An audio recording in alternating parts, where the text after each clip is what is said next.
নমস্কার বন্ধুরা, কিভাবে ইলিশ মাছ টমেটো দিয়ে মাখা মাখা ঝোল রান্না করতে হয় দেখুন আপনারা। আমি ইলিশ মাছ কেটে ধুয়ে পরিষ্কার করে হলুদ মরিচ লবণ এক চামচ করে দিয়ে মেখে রেখেছি।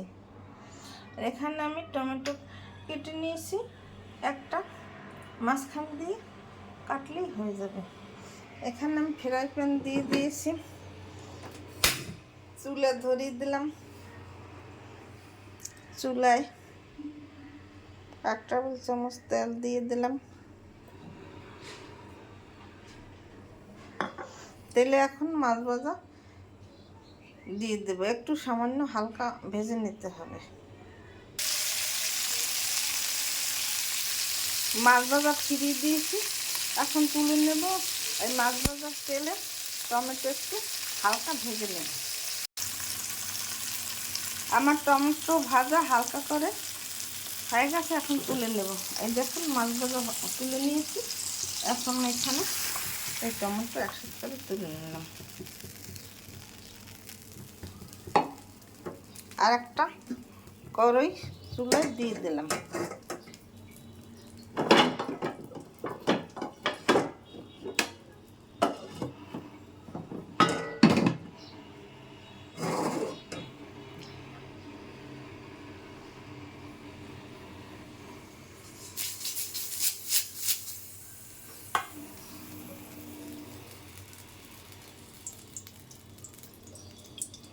এক টেবিল চামচ তেল দিয়ে দিলাম।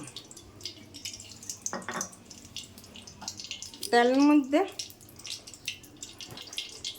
পেঁয়াজ বাটা, রসুন হালকা একটু আর আদা বাটা দিয়ে দিলাম।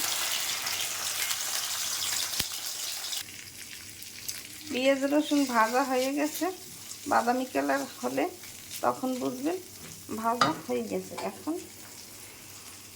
একটু সামান্য জল দিয়ে দেব।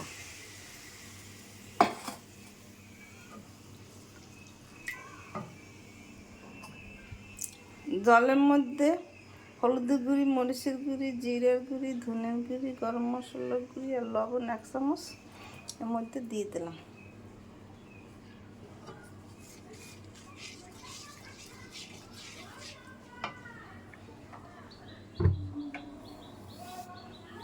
এখন 1 টেবিল চামচ তেল দিয়ে দিলাম।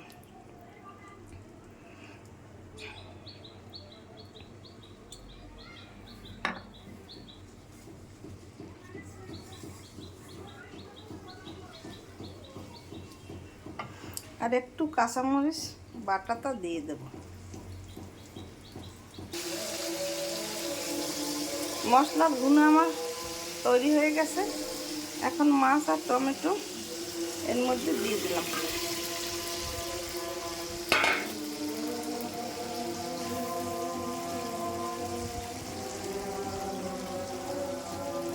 এখন পরিমাণ মতো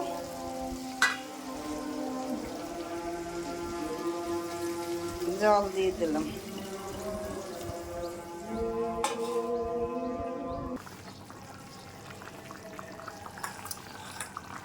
ইলিশ মাছ টমেটো দিয়ে মাখা মাখা ঝোল রান্না করা তৈরি হয়ে গেছে। নামানোর আগে একটু সরিষা বাটার সাথে নারকেল একসাথে করে বেটে এর মধ্যে দিয়ে দেবেন। দিয়ে দিলাম, তাহলে খেতে খুব সুস্বাদু লাগে। একটু পরেই নামিয়ে নেব। আমার সরষে দিয়ে ইলিশ মাছ টমেটো দিয়ে মাখা মাখা ঝোল রান্না করা তৈরি হয়ে গেছে। এইভাবে আপনারা ঘরে তৈরি করে খেয়ে দেখুন, খেতে অনেক সুস্বাদু লাগবে। আমার চ্যানেলটিকে সাবস্ক্রাইব করে, লাইক এবং শেয়ার করে পাশে থাকুন। ধন্যবাদ। দেখুন দেখতে কত সুন্দর হয়েছে, খেতে খুব চমৎকার লাগবে।